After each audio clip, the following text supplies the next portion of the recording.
पर इस YouTube channel पर आप सभी का हार्दिक स्वागत एवं अभिनंदन करता हूं और आशा करता हूं कि आप सभी के लिए जो प्रकरण हम लेकर आए हैं वह लाभदायक होगा, आपके लिए ज्ञानवर्धक होगा। आज का प्रकरण है सॉयल एंड इट्स टाइप्स, अर्थात मृदा और उसके प्रकार। पृथ्वी की ऊपरी सतह पर स्थित कार्बनिक तथा अकार्बनिक मिश्रित कणों को मृदा या मिट्टी कहते हैं।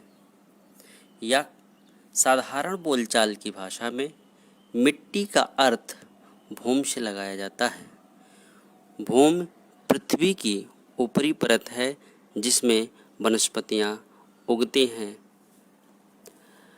भूमि के अगर अध्ययन की बात करें तो विज्ञान की वह शाखा जिसमें मृदा के निर्माण, उसकी विशेषताओं तथा उसके वितरण का अध्ययन किया जाता है उसे मृदा विज्ञान या पेडोलॉजी कहा जाता है। सॉइल साइंस के हिसाब से इसके मृदा के अध्ययन के दो पार्ट हैं, पेडोलॉजी और एडेफोलॉजी। पेडोलॉजी को मृदा विज्ञान और एडेफोलॉजी को मृदा विशेष ज्ञान कहते हैं।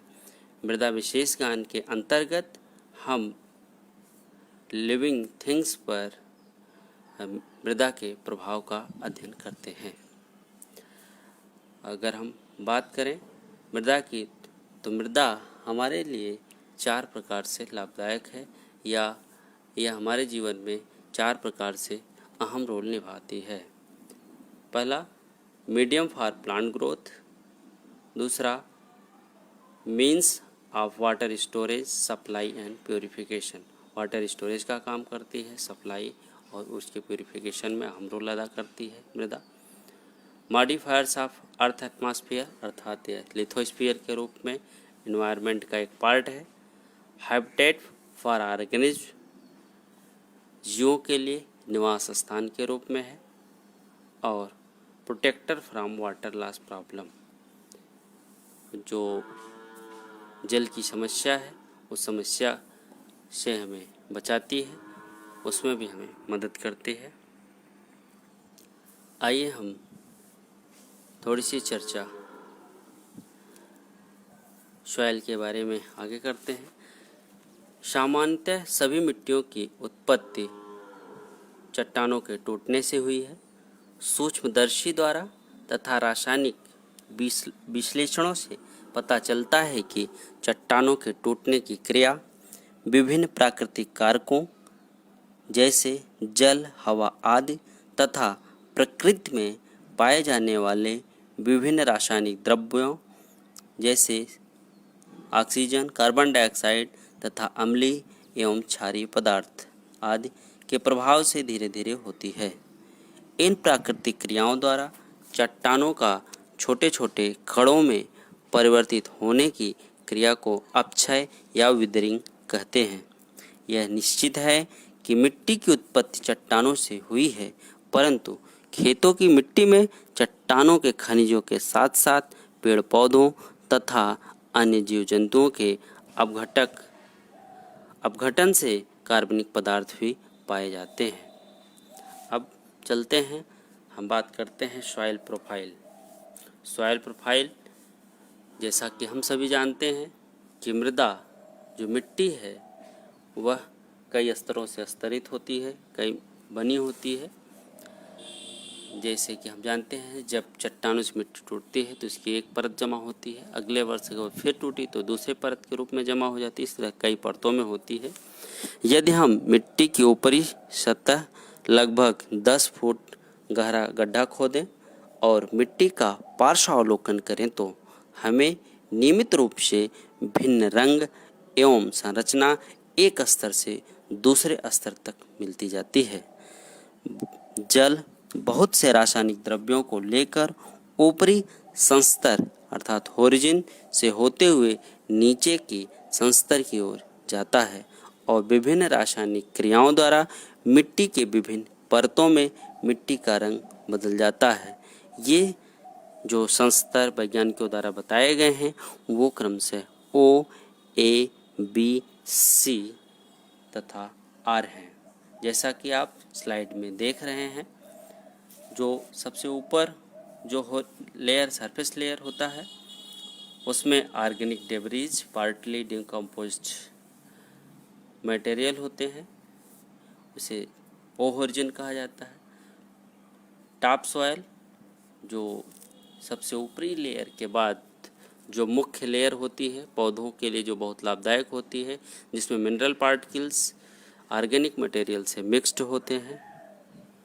अगला सब सॉयल, टॉप सॉयल के नीचे सब सॉयल, जिसमें compounds draining from above accumulate, जो ऊपर जो भी चीज़ें रहती हैं उसके एक्यूमुलेशन से बी ओरिजिन बनता है। उसके बाद पेरेंट मटेरियल सी ओरिजिन होता है, जिसमें पार्शली विदर्ड रॉक मतलब थोड़े बहुत छोटी मोटी चट्टानों के टुकड़े होते हैं, और लास्ट में बड़ी बड़ी चट्टानों के बड़े टुकड़े होते हैं जिसके बेड रॉक के नाम से जाना जाता है। जब हम ऊपर से नीचे की तरफ आते हैं तो टेम्परेचर बढ़ता जाता है। ओ ओरिजिन में लगभग टेम्परेचर 2 से 5 डिग्री सेंटीग्रेड होता है। ए ओरिजिन में 10 डिग्री सेंटीग्रेड, नीचे जाते हैं तो लगभग 20 डिग्री सेंटीग्रेड, और नीचे जाते हैं तो 48 डिग्री सेंटीग्रेड। इस तरीके से टेम्परेचर बढ़ता जाता है।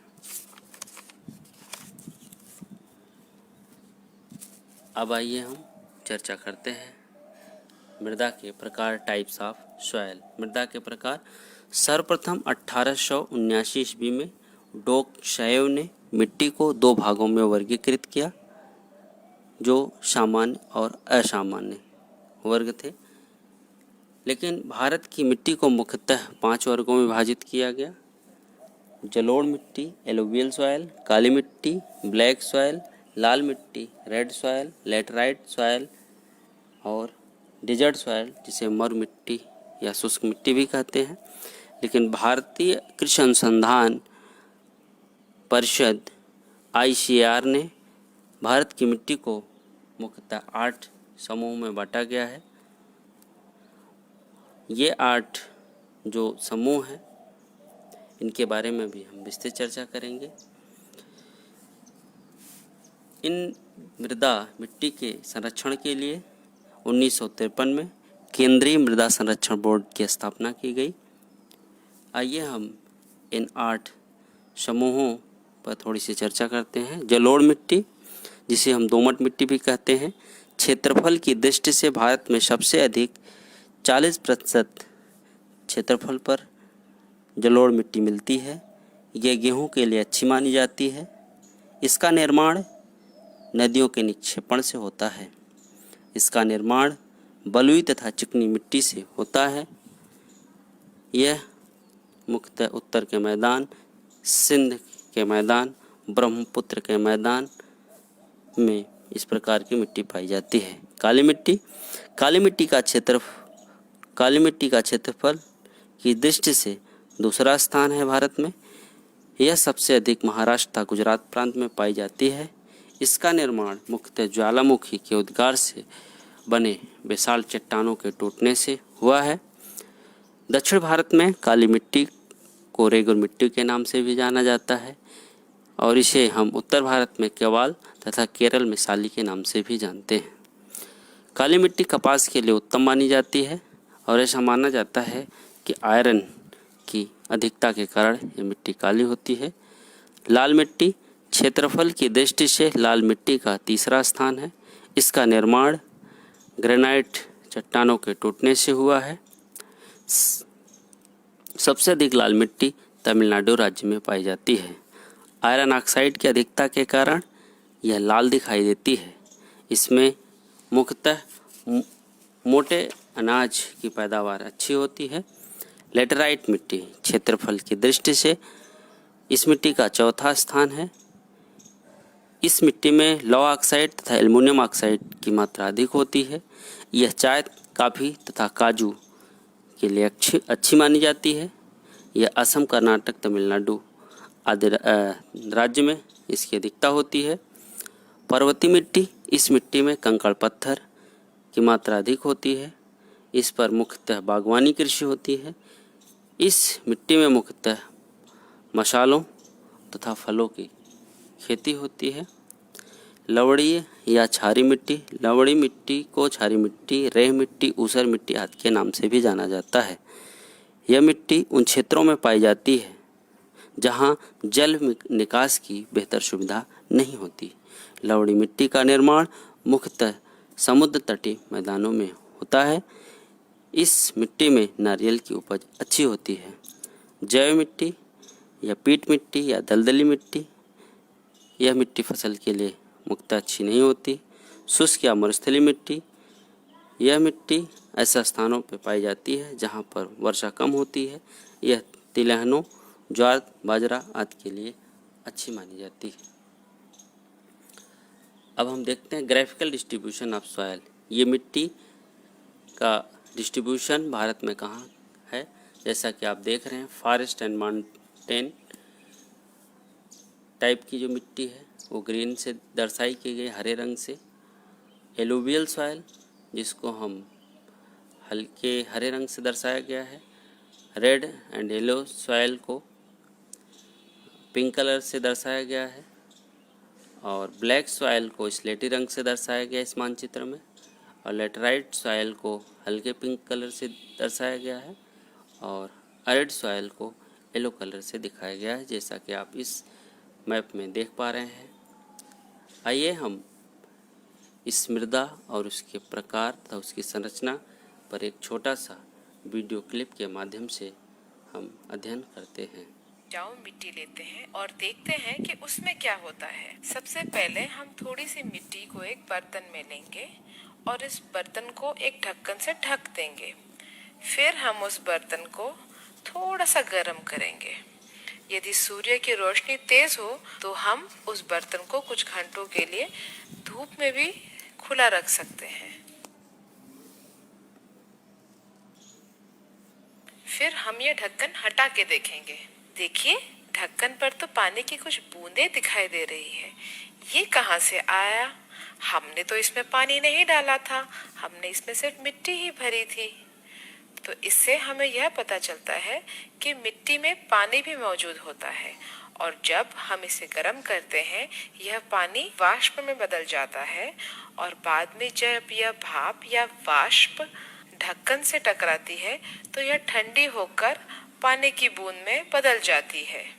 तो अब आपको पता चला बच्चों कि मिट्टी में पानी होता है जिससे कि पौधे अपनी जड़ों को अवशोषित करते हैं।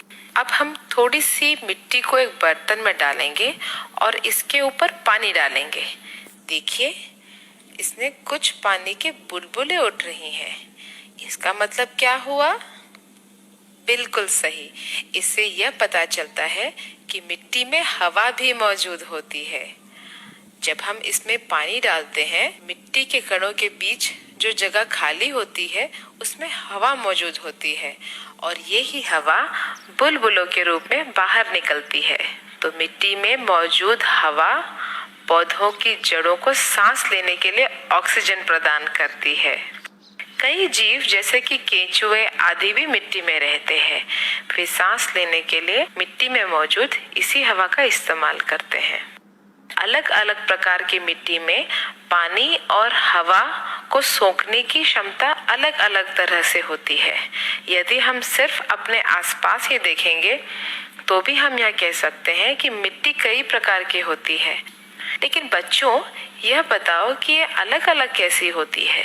यदि हमें यह जानना है कि विभिन्न प्रकार की मिट्टी में क्या अंतर होता है तो हमें यह जानना होगा कि मिट्टी में क्या क्या मौजूद होता है। चलिए हम बगीचे में से मुट्ठी भर मिट्टी ले आते हैं। अब हम एक कांच का गिलास लेते हैं और इसके 3/4 भाग में पानी भर देते हैं। अब हम पानी में मिट्टी को मिलाते हैं और पानी को एक लकड़ी से हिलाते हैं। इसके बाद इसे कुछ देर के लिए बिना हिलाए रख देते हैं। देखिए बच्चों, मिट्टी में 3 अलग अलग परतें बन गई हैं। यह परत मिट्टी में मौजूद विभिन्न कणों से बनती है। सबसे नीचे वाली परत बजरी से बनती है, यानी कि कंकड़ और पत्थर से। इसके ऊपर वाली जो परत होती है वह रेत की परत होती है। रेत के ऊपर एक और परत होती है जिसमें मौजूद कण रेत के कणों से भी बारीक होते हैं। इसे चिकनी मिट्टी कहते हैं। तो चिकनी मिट्टी का कण सबसे छोटा होता है। देखिए तो जरा गौर से, पानी के ऊपर कुछ तैर रहा है।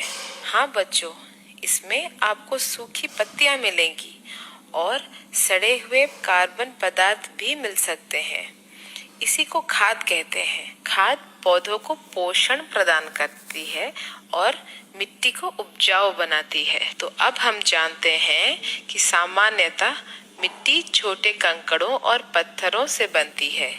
इसमें रेत, चिकनी मिट्टी और अन्य कण भी मौजूद होते हैं। मिट्टी में हवा और पानी भी मौजूद होता है। सूखी पत्तियां, सड़े हुए कार्बन पदार्थ भी मौजूद होते हैं जो कि आगे जाके खाद बन जाती। यदि किसी मिट्टी की संरचना इस प्रकार की हो कि उसमें उचित मात्रा में हवा और पानी समा सके और पौधों को पोषण प्रदान करने के लिए सही मात्रा में खाद मौजूद हो, तो यह मिट्टी उपजाऊ होती है। और बच्चों, आपको पता है मिट्टी में केंचुए रहते हैं जो मिट्टी को भुरभुरी कर देते हैं।